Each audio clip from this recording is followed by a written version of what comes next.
going to take the North and never give it back. So that's a good pick. You get the corner. Man, I'm confident in our offense. Welcome back to the Unbearable Sports Podcast. I'm your host, Brad Barron. Make sure to like and subscribe out there on YouTube, and also rate the show 5 stars everywhere that you get your podcast. We continue to raise money for St. Jude's Children's Hospital. A portion of whatever we make with each show goes over to that great cause. Also, just as a reminder, every subscriber we get one more passing Justin Fields as he's on his quest to 4,000. We are almost to 2,000. So if you're watching out there on YouTube, make sure to hit that subscribe button. Also, you want to stay subscribed and follow the show because we're giving away a Darnell Wright jersey once we reach 58 5-stars reviews out there on Apple Podcasts. But PayPal, today, we are coming live on a Tuesday, not a Thursday, to break down the 53-man roster. How are you doing, my friend? Yeah, man, I wish it was a Thursday, Fred. That'd be awesome. I was like, man, if the week was really flying by that quick. But doing good. I took a day off yesterday, and I don't know if you've ever been to Mod's Pizza. I've ever heard of it, but it's kind of in the name. You modify your own pizza, so it's like a create your own pizza type of chain, and they do like wood fire pizza. And I just found the most delicious thing I've ever tasted from there. It's called the No Name cakes they have. They remind me of those Hostess, those chocolate, outside, and then it has like that cream fill on the inside. It reminds me of those Hostess like chocolate cream filled cakes. So good. You have to try them. Like, they are, I think everyone says it, but it's like crack. Like, they're so good. Like, I'm not usually a sweets guy, but they're so good. I might get fat. I might get fat, but that's gonna be my NFL Sunday. Maybe that'll be my game food now. Interesting. I've never heard of Mod's Pizza, but yeah, if it's good and it's got those sweets, then yeah, we got to check that out for sure. But PayPal, 53-man roster. Today, we got to break this all down. What we're going to be doing is we're going to be talking about the surprises on offense. What happened with the offense, the offensive cuts, the surprises on defense, who got cut on defense, and how close we were. And last but not least, what's coming up? What is going to happen now? Because Ryan Poles is not done. I think that's the big piece. He's not going to be done. I would be shocked if he doesn't make any more moves, but we'll talk a little bit about some of the people that are available and who we might want to see out there. But PayPal, let's talk about this offense, and let's start out with your biggest surprise out of these offensive cuts. And I'll let you go first because I'm actually really surprised and proud of myself. I got the offense 100% correct. So yeah. I feel pretty good about that. Thank you. 100%. I mean, yeah, Feeney was off, but who was going to predict that? But everybody else, correct. So PayPal, who was your biggest surprise with these offensive cuts? Yeah, I think the offensive line wasn't too surprising for me. I think it was the wide receivers. I think all of us, including me and Skokes, it's like we all kind of wanted that room to change a little bit. I think is us to maybe go get a Dries Fountain, maybe keep Nisimba Webster, get away from, a Dante Pettis or like an EQ or something, especially EQ. Like, I know we talked about on Sunday, it's just, he's not a reliable receiver. And I think that kind of got over controlled and overruled by just knowing the offense and being able to run block, which I'm just kind of disappointed. I really wanted to see a change in the room and have something kind of an exciting toy to play with, besides just DJ Moore, and like a Chase Claypool. I like having a young, fresh face in the locker room, but I think that was kind of my biggest surprise. But at the end of the day, I'm not surprised though that EQ kind of stayed on this team. Yeah, I agree. And obviously I had EQ on the team, so wasn't too surprised there.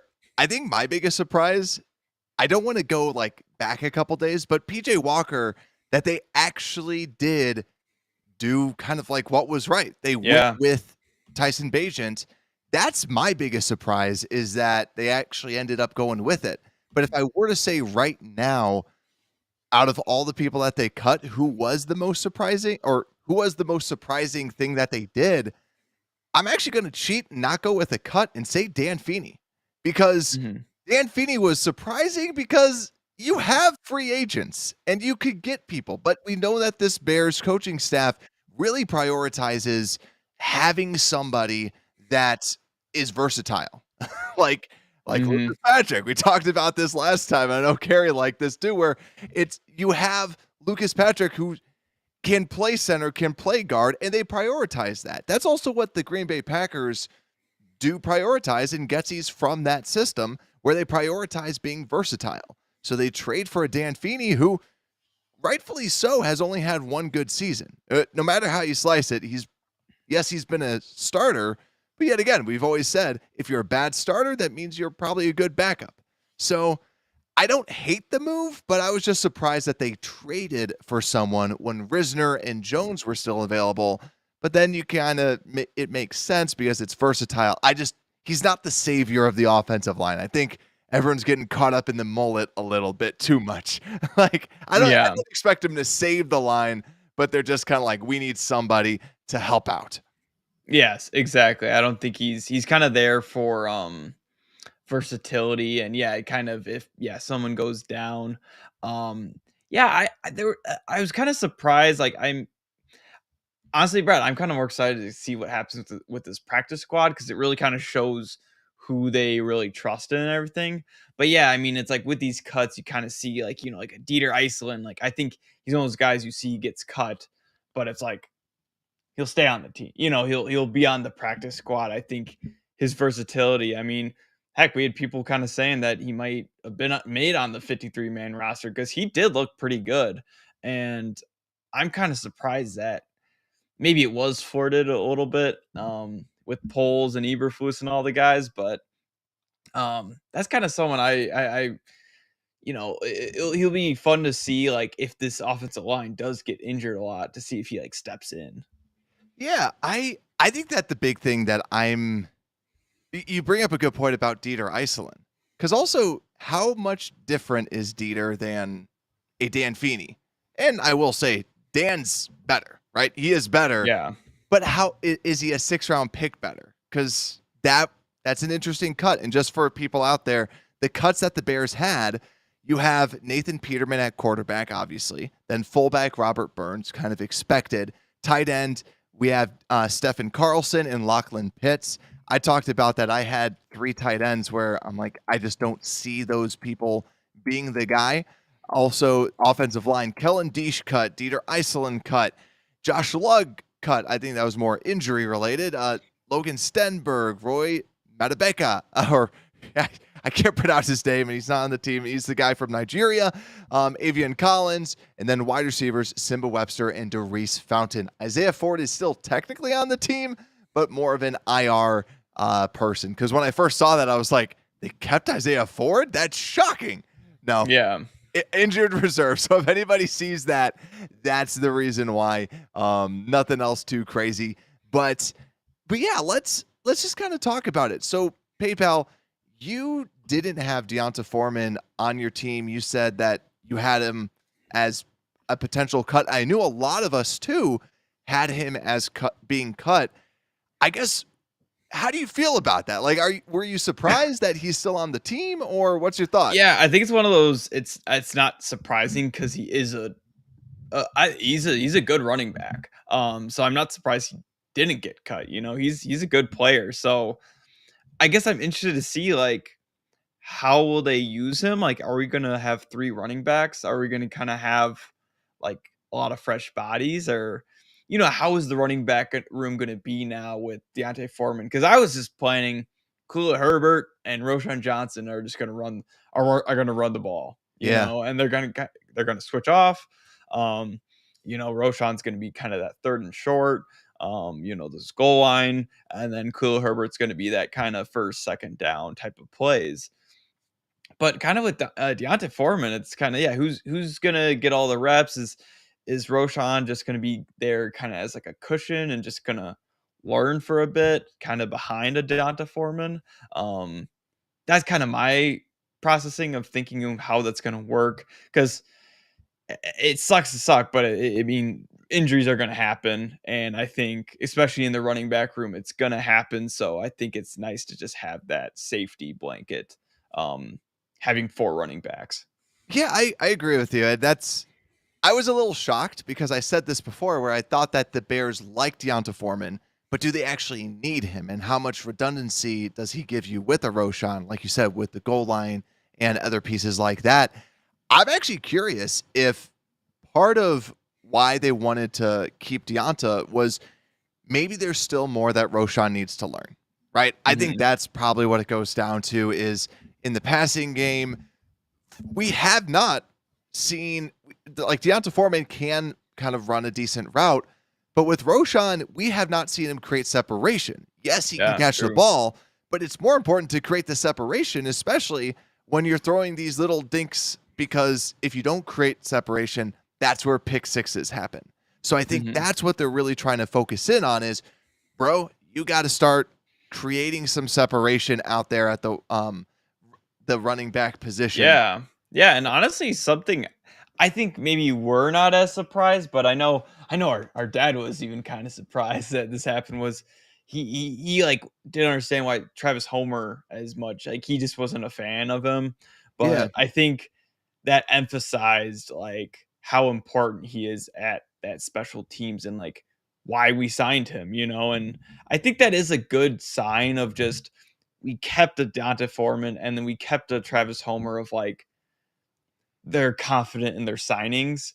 And Travis Homer, I think if you really watch him on special teams, like, he is a special guy. Like, he really does his job. And I think we'll talk about it in the defense, Brad, but I think they respect guys that do their job, even if it's not, a sexy play or something. They respect them, and that's how you kind of get a spot on this team. Like, it's just like an EQ St. Brown. Like, he's not doing anything sexy, but he does his job.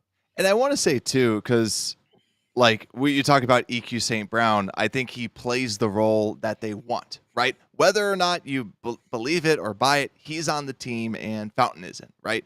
And by you, I don't mean actually you, PayPal. I mean people listening. Like, otherwise, that'd be very aggressive of me. But with Darius Fountain, I do think maybe he's on the practice squad. I think he's an easy person that could be on that practice squad and just be as like a utility person. So I don't think it makes sense as to why they kept EQ and not Fountain. But if we go over to, let's just touch base on the offensive line, then we can kind of move on. They are keeping, which I think is kind of crazy, 10 people. And I think that this really kind of shows the state of flux, which is the interior of the offensive line. Normally people keep 8, and we kept 9 because we had Alex Leatherwood. We have 10 offensive linemen, only, 1 backup tackle, but 4 backup interior offensive linemen. I mean, how are we feeling? Are we nervous? Like, what do you take on this? Yeah, it's weird because it's like, is it Tevin Jenkins? I think it's kind of worry with Tevin Jenkins' injury of like how serious they think it is. Like Doug Kramer, I honestly think when we saw him with the cast, I think that kind of showed that he's not ready to play yet. And it's just, all those guys. I mean, I'm looking at all of them, like all of them have gotten injured, except for Braxton Jones. So it's like they just probably don't feel comfortable. Like, hey, like Dan Feeney's kind of the only one that's like not been injured yet, and hopefully he can be kind of that backup to any of these guys. And I wonder if we'll see kind of a roster, like some type of change of putting one of these guys on IR, put like a Lucas Patrick on there, and kind of, this is not a final 53-man roster. Like, I wouldn't be surprised if we kind of see some shakeups here of, putting one of these guys on IR and then maybe freeing up, an offensive spot or, getting someone back on defense. I think you mentioned it, Doug Kramer. Doug Kramer and Tevin Jenkins, I think, are the people to look out for because Tevin Jenkins, we know, is going to potentially miss a month. But when you're on the PUP list, just so people know, and I think because it's past the 3 p.m., I don't think anyone will be added. I don't know the exact rules behind that, but is anybody going to be on those lists? Because Jenkins, how long is he actually going to be out?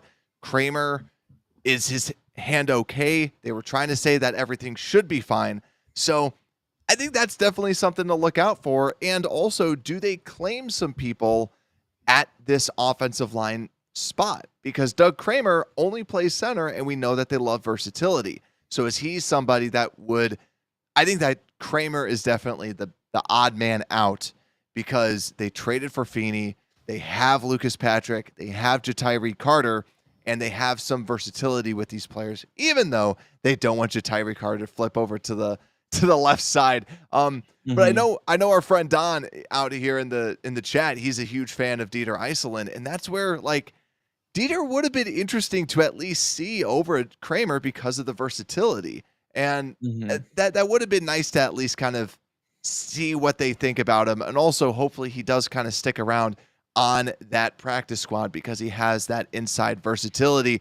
Yeah. But yeah. anything Quick thought. Yeah. Not on the offensive line, but quick thought. I just had this is so random, but EQ, what we should have done with EQ, Brad, is we should have put him on our practice squad because who's going to pick him up? He only knows our offense.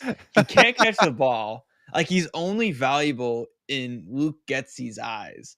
So put him on the practice squad. No one's going to pick him up and save us a roster spot. I don't know, man. Aaron Rodgers has been taking the entire Green Bay Packers. He would have been like, man, we got to cut Garrett Wilson. We gotta get EQ. We gotta get EQ. Actually, no, didn't he hate EQ? I want to say that he might have not liked EQ. Yeah, because he can't catch the ball. Yeah, he's like, this guy can't play. What's going on? Yeah, and like I hate Aaron Rodgers, but also like I respect his decision. So if he doesn't like EQ, like we see eye to eye. Yeah, I mean I get it because he loved Jake Kummerow, who went to the greatest college of all time, which is UW Whitewater. Where for those that don't know, I'm a proud UW Whitewater grad, where we won the trifecta, the trifecta, the national championships in football, baseball, and basketball. Yeah, D3, but still. But no, Jake Kummerow was like the pride where he was like, he was going to school when I was going to school back in the day.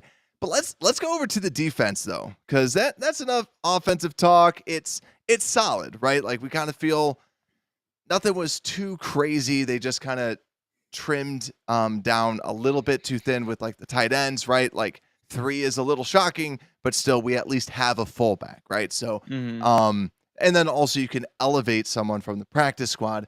But let's go over to the defensive side of the ball where we had a handful of cuts. Micah Baskerville, Travis Bell, Macon Clark, DeMarquise Gates, Trevis Gipson, Jalen Harris, Bobby Haskins, DeAnthony Jones, Michael Ojemudia, Bravion Roy, Davion Taylor, Braylon Trahan, and Kendall Vildor, Barrington Wade, Michael Walker, Kendall Williamson, Andrew Brown, and Greg Stroman Jr. A lot of defensive cuts. PayPal, what was your biggest surprise on defense?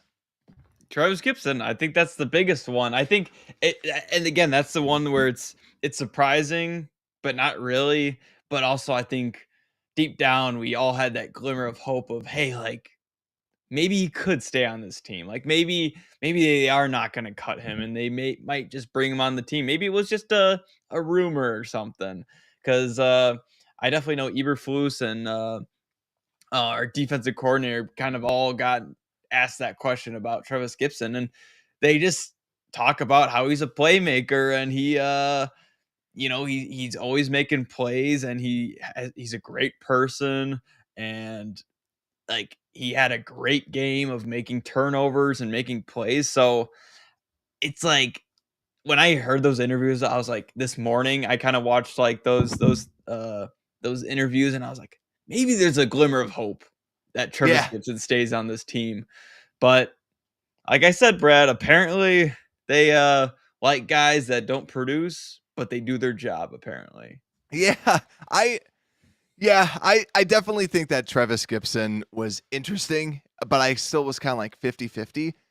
My surprise was honestly Jalen Jones. Actually, two. Jalen Jones was actually kind of surprising to me, where I knew that he was a starter last year, right? And thinking about that, it's like, yeah, it makes sense.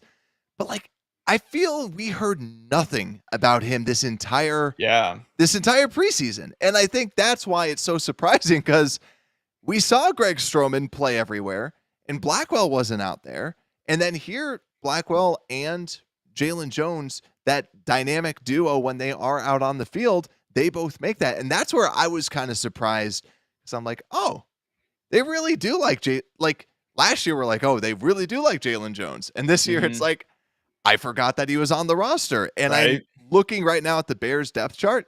He was at the bottom of the depth chart as well. So it's really surprising that to me that I was like, oh, it like reassured me that they did like Jalen Jones after he made the roster. Yeah, I think yeah, when you think about cuz like I honestly kind of forgot about those Yeah. two. But then you look at it and like, okay, those guys if you think of last year, it was like they played good when they're on defense and special teams. Like I think they're great gunners and also they're great. I mean, they're good defenders when they're out there, so are sustainable. So yeah, like I love when Jalen Jones did he have the green sleeves, I believe. Like I just remember He him might have. yeah, green sleeves. It was kind of cool. Like I liked it. And I remember our defense, it was all those young guys and they just played with a bunch of passion. And that was with Josh Blackwell and Jalen Jones. But Yeah. yeah, that's a good surprising one, Brett. I like that. Yeah, and Ojemudia, I'm seeing Skokes and Carey out there saying that that was definitely the biggest surprise for them because he was playing well. And I think that's where the corner position was so crazy because I know a handful of people when we were doing the preview did predict correctly, as did you, PayPal, with the corners. But it was still, for me at least, it was like interesting to be like, oh, okay, I see you. But Yeah. let's actually go over to the defensive line because I feel like the defensive line was interesting because my next biggest surprise, if I was going to pick one, was that you were correct with your Travis Bell. And Yeah. I'll talk a little bit about this because I know you were saying why Travis Bell on the last show should be like you thought that he was going to be cut. And I think for me, it makes sense because as someone who had Travis Bell making the roster, I thought that it was because Ryan Poles really likes him. And if we've learned one thing about Ryan Poles is he's a robot and he does not factor emotion into his decisions. And I think for him, he's like, hey, you haven't played well. Like he had the first good game, but yet again, you're going against the bottom of the barrel people.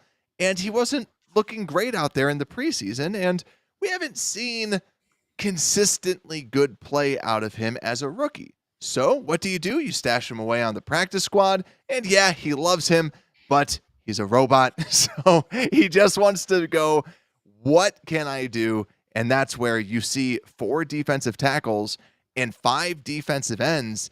Like, PayPal, are you nervous about the amount of D tackles we have? Or No, I'm honestly not. I think like we kind of like what I talked about before of like I think DeMarcus Walker, hopefully is healthy. He kind of brings that versatility of he can be on the inside as well the outside.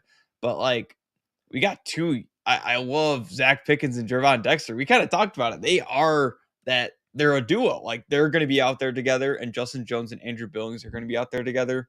So I guess if we talk about that kind of scope of like I might be nervous if one of those guys goes down because then you're kind of flipping the quote unquote duos, the teammates, so to speak. So that would be an interesting thing to happen. Hopefully it doesn't happen, but I think if any of those guys go down, it's like we do have Travis Bell to kind of work in there. I think he can kind of play both nose tackle and D tackle. I think he still is kind of that D tackle because he's not huge yet. He's not overpowering guys yet. But yeah, Brett, these defensive ends, are we shocked about that? You know what I mean? I, Like That's what I had, but like I'm just when I saw it, I was just kind of shaking my head, you know. I agree. I'm in a fantasy football league of like Bears podcasts. It's like 50% Bears podcast, 50% fantasy football podcast. And they were asking about it, like, what do you think? And yeah, like to me, it makes sense because they do like Rasheem Green. They just praised him like crazy. Courtney Cronin, I believe, posted something out there on Twitter about how much they were just gushing over Rasheem Green, which I'm like, hey, at least somebody is, and let's see it now, right? Let's see this veteran play well on Sundays because that's when it really matters. So prove me wrong and show me that you're not Al-Qadim Muhammad again, because he reminds me so much of Al-Qadim Muhammad, where he's this 6-7 sack a year guy, quote unquote run specialist, other things like that. I want to see people getting after the quarterback. I don't want to see people running against us. And or at least like not averaging 5 yards a carry. Like every Bears fan wants our defense to get back to just good, at least good at the minimum. But I think that's why it felt like almost like a safe play. You know, like I think if they just cut them, it would be kind of a risky play. But I think what you kind of said, like Poles is kind of a robot sometimes, and he just doesn't take those big risk as much as we'd hope so, you know. And like Rasheem Green and Dominic Robinson, both guys that just have not done anything this preseason, haven't produced, but they like their energy, you know, their how they play, their consistency. I heard they like their consistency, but it's like their consistency of what exactly? Like setting the edge, I think, is kind of what they're emphasizing, and they really want the offense, you know, to not get on the edge and only go from the inside and face these Andrew Billings and Justin Jones, you know. But I'm just not buying it yet, you know, not until I see it. And I've said this on this show before, like my level of concern with this defensive line coach, because with this defensive line coach, all that we've seen is that he's gotten literally the worst out of the defensive line players. Now, some people might be like, that's pessimistic. No, it's realistic. Name one defensive line player that played better year over year. Now he's saying, I need Rasheem Green still. Prove me wrong, right? If you want to change the narrative, change the narrative. We say this all the time. I just hope that he doesn't mess up our prized possessions at defensive tackle, Zach Pickens and Gervon Dexter. I really hope that he can prove me wrong and show that, hey, you know, I am a coach and I'm very good and I'll be able to make this defensive line look good, because I think that's still my concern is, even though that we have a Terrell Lewis that's been looking good, we got rid of Trevis Gipson, who was looking pretty good. So let's see what ends up happening. But PayPal, let's talk about linebackers, because actually this might have been the big surprise, the big WTF moment, because we've talked about this ad nauseum. Who's the fifth linebacker? We're like, is it Davion Taylor? Is it Michael Walker? Is it DeMarquise Gates? Is it Micah Baskerville? The Bears just took steamy crap on our chest and said, you know what, guys? We're going Dylan Cole. So Dylan Cole, we have not seen. They go with the veteran over kind of these younger players. Like, did that surprise you at all, PayPal? Or I mean, I had him on there. I guess I wasn't too surprised. It's like kind of like that Josh Blackwell and Jalen Jones. It's like, honestly, like a lot of these, like the EQ, it's like they stuck with the most conservative kind of, you know, route with these guys. It's like Dylan Cole knows how to play. Like, he's not going to be a project to work with or anything. And I think that kind of shows us where they think this team is heading so far of, hey, we're not trying to develop all these guys yet. We're trying to kind of make fill these roster roles and we're trying to have complete backups. And Dylan Cole, again, he's one of those special teamers, so I think that just kind of probably got him into this role. But Michael Walker was also one of those, but he definitely misses way too many tackles, where I think that's why he eventually got cut. Yeah, I agree. And that's where, when we were going back with the linebackers, I said this at camp. Dylan Cole is fast. And yeah, Ron said, Really? who the hell is Cole? Like, so Cole is the veteran from the Tennessee Titans who's kind of like a good special teamer. And yeah, he's like 250. He's a big guy and Yeah. can run pretty fast. So I can see why, like, if he's healthy. And I think that's why he's on the team then, because if he wasn't, we would have an AJ Klein situation. He'd be gone. And I think that's where here it makes me hopeful that Dylan Cole is going to be healthy. And then I really do think that when they tried out Michael Walker, I think that they saw all those missed tackles and all those missed plays and said, hey, now I see why they got rid of you. Peace out. And I could see Baskerville to me is an easy practice squad guy, maybe even a DeMarquise Gates. Gates has not been able to stay healthy. So I think they really were going, do we go with the vet or do we go with the undrafted rookie free agent? Let's let the undrafted player out and take the risk to have him on the practice squad. So I get it. I get where his head was at. And if he's healthy, it makes sense, which I can only assume that he's out there, that he's going to be healthy. So Yeah. that's kind of my take. But let's go over to the secondary, and then we could talk about what happens next with everything. So if we go and look at the secondary, we have 4 safeties. Now, did you have 4 safeties or did you have 5? Yeah, I had 5. I was thinking about Kendall Williamson, but I was like, he seems like we would bring him up if he ever got, if any of these safeties got injured. It's like, boom, bring in Kendall Williamson. If it's a strong safety, Yeah. boom, bring in Kendall Williamson. Free safety, boom, bring in, Braylon Trahan. Yeah, and I actually had both. I actually had 4 safeties originally, but then changed it at the last second because I'm like, oh, Stevenson, I don't know what to do because I want Trahan to be on the practice squad, but I don't want I don't want to just flat out say Stevenson is cut. I'm not Stevenson. All right, Williamson. Williamson is cut. Yeah, Stevenson not cut. That would be a little freaky. But yeah, I think the secondary, like we already talked about, Blackwell and Jones. To me, what was surprising, that's who you had. And yeah, if they're healthy, yet again, similar to Dylan Cole, if they're healthy, they're probably the favorites. And even though that a Greg Stroman and an Ojemudia played well, I hope that at least one of those stays on the practice squad. My guess is Greg Stroman, but I think the corners will be interesting. But also at safety, you only need 4 safeties. Like, you really do. And it's not like a luxury to have more, but yeah, 4 safeties is solid. So it's not really a tight end spot where, you kind of need 4 almost, where you kind of need, if you ever do a heavy package like goal line or something, you kind of need 4 just in that instance. But yeah, safeties, it's like you might have a package that you will use 3, but besides that, it's kind of it's special teamers and just kind of being there as backup. Yeah, for sure. And yeah, I think that basically sums up the defense. And I see David and Bears Bones talking about Dominique Robinson. Yeah, because they're saying Dominique Robinson played better. I mean, Dominique Robinson did not play better than Gipson. I totally agree.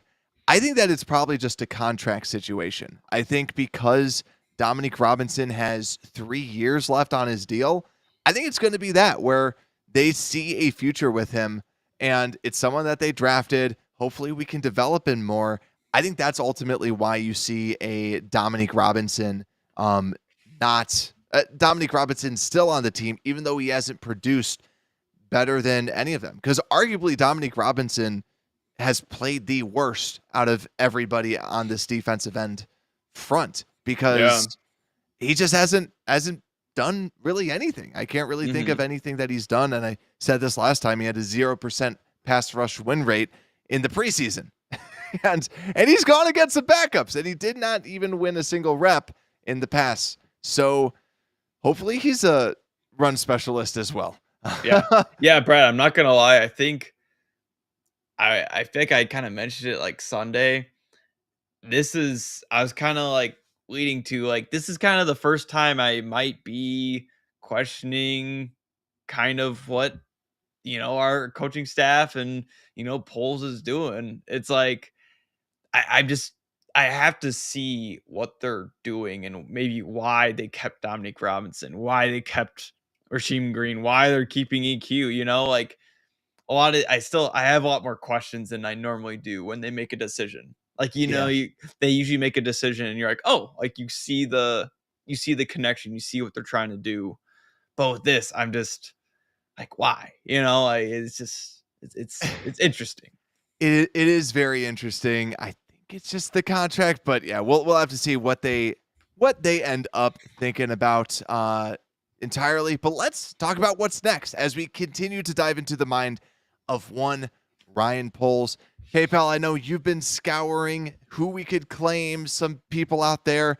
I'll kind of talk a little bit about the practice squad real quick while you kind of get your list up, because I think from a practice squad perspective, if I'm looking at the offensive side, Nathan Peterman, a no-brainer that he's going to be on the practice squad.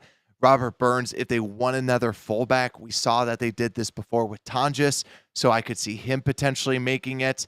And then maybe a Steven Carlson, and then maybe they pick up another tight end. But I think also Dieter, Iselin, and Kellen Deesh, to me, still will probably be the guard and tackle combo unless they really like Avion Collins and they can still have another veteran on that.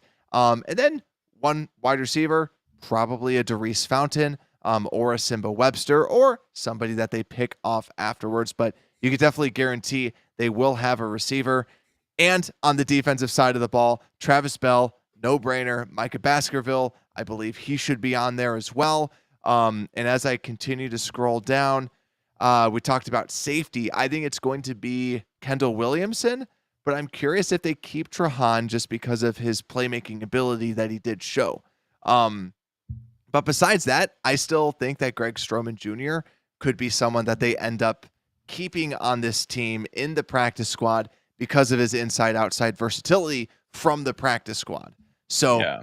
that's a little rundown. I don't know if there's anyone that I might have missed that you thought of from the practice squad, but Yeah, no, not really. I think you kind of hit it, on the head. I think it is kind of, yeah. I never really thought about, is Williamson or is who's gonna kind of win that safety battle.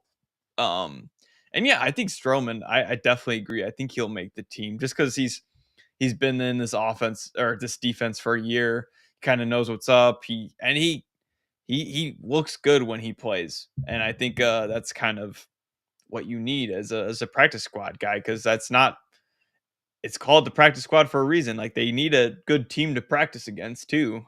So they kind of need those veterans out there, not just young developmental guys. But yeah, on the kind of waiver wire, so to speak, or the cuts I kind of been looking at. I think, I don't know about you, but for me, I think now the next step, there's not many positions I'm looking for. I'm just looking at tight end. I think that's the big one I'm looking at. Because we kind of said, like, I don't really like Stephen Carlson too much, like, especially doing that drop. Like, I think we could definitely improve that position. Say if we do need another tight end, just kind of in that practice squad.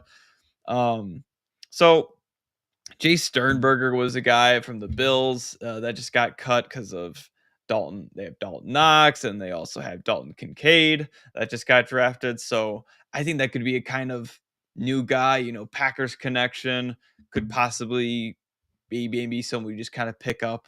Um, and then also, Dan Arnold. I know he was kind of a fantasy guy that was on the Rams for like a oh year. yeah. He was kind of one of those guys that sprouted up. Could be a possible guy that, we might see, but I guess I think it'd be nice having a kind of tryout between the tight ends, because I think we can all agree that Carlson could definitely be he would be our practice squad tight end. So maybe we could improve that spot a little bit. I definitely agree with you on that. Like, the tight end we've highlighted needs to be improved upon. I'm looking around too right now.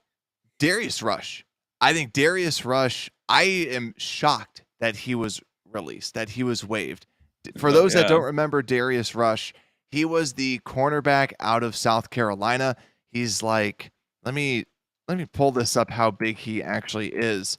He's a big physical corner, and yeah, was on the Colts, got cut, and played actually pretty well against the Bears. 6'2", 198. And to me, like, I love the idea of getting someone like that, claiming him off of waivers, because that's a pretty darn good player. And I say, why not bring a player like that in that you can have and steal and keep? I really like the idea of him, but also someone else that I don't know if you need a waive, like claim him. I don't know if he was actually truly released, but who is it? Trent Taylor, the wide receiver. That's also a very good return man. And also Alex Erickson is another return man. I still have questions about the punt return unit. And then that's how you can get rid of EQ St. Brown. Perfect. Because then you have an actual person that can come in and be that punt returner for you. Bayless can stay at kick return, still kind of try and develop him because he is a 3rd round pick. Still try and develop him as a wide receiver and see if that works. And if it doesn't work next year, you cut him, right? I like the idea of a Trent Taylor, like the idea of an Alex Erickson, where they're more of that playmakery type of receiver that you can bring in. And then Darius Rush is definitely that other one where you don't, just to get another cornerback out there as kind of that backup. Also, I totally realized that on our graphic for corners, we do not have Terrell Smith on there. He is in fact on the team. So when I said we have 5 corners, that's incorrect. We do have Terrell Smith, but that's where if you do go with the Darius Rush, is Jalen Jones the odd man out? I think that they'll just have to look at the tape and see, do they like him more than Jalen Jones? But anyone else on your list, PayPal? I don't know. I guess like I was kind of looking at like some offensive linemen. Like, do we not like? I don't think we need maybe another guard center. I think it's kind of like look at more of like offensive tackles, and I think Brandon Parker would be kind of interesting. He was on the Raiders. He was a starter for like 2 of his last 4 seasons. But yeah, it's just kind of his thing is hasn't been healthy. So kind of maybe see if he is able to stick with the team, kind of be that practice squad tackle. Because I'm not too confident in kind of our tackles that we have. Like, I mean, I think of Deesh. Deesh. Yeah, Kellen Deesh. I was gonna call him Ish, but I was thinking of close. But Deesh, like he's all like he had his spurts, like he had his first 2 preseason games were good, but then it was like that 3rd one, it was like, oh boy, who's that guy? But so it's like maybe we'll see kind of an offensive tackle also get signed, like a Brandon Parker. And I think too with Deesh, I'm kind of giving up on him being anything more than just a practice squad player. He very, very small, very light. Like you see him compared to the other offensive linemen, and you're like, gotta do some bench. Yeah. Like his pads are small. Like they look. He looks like he like played offensive. Like he played offensive lineman, then he like stopped. Like he seems like he's like retired. And like lost that like extra weight, I lost 200. I lost 100 pounds. I feel great right now. It's like, but you're supposed to be 100 pounds heavier. But I wanted to look at Darius Rush's PFF grades in his first game, an 85.8 grade on 28 snaps, and then against the Bears had a 14 grade. I mean a 31 grade on 14 snaps. So yeah, I think it's really interesting. He was a 5th round pick, and they already got rid of him. So. That I'm very interesting. 4.36 speed corner out of South Carolina. I know that when we were talking about the draft, he was one of our sleepers because he's a typical zone corner that could really fit this system well. And when you're talking about getting a 5th round pick, and if you claim him too, you get his rookie contract. Remember, that's what happened with Alex Leatherwood. You get this guy on a 4-year cost controlled deal. Sign me up for that. I'm up for that, even though I'd love to see Jalen Jones and Blackwell out there again. I think that could be a really cool thing that the Bears end up doing. But PayPal, that is our show. That is The 53-man roster, I don't believe we will not be live on Thursday, but I'll see if I can come up with some content and push some stuff out to you. So stay tuned. Make sure to like and subscribe out there on YouTube, and also rate the show 5 stars everywhere you get your podcast. And on Apple Podcasts, you can rate it 5 stars and you'll be entered into our Darnell Wright jersey giveaway. But with that, Unbearable Sports Podcast, we are out.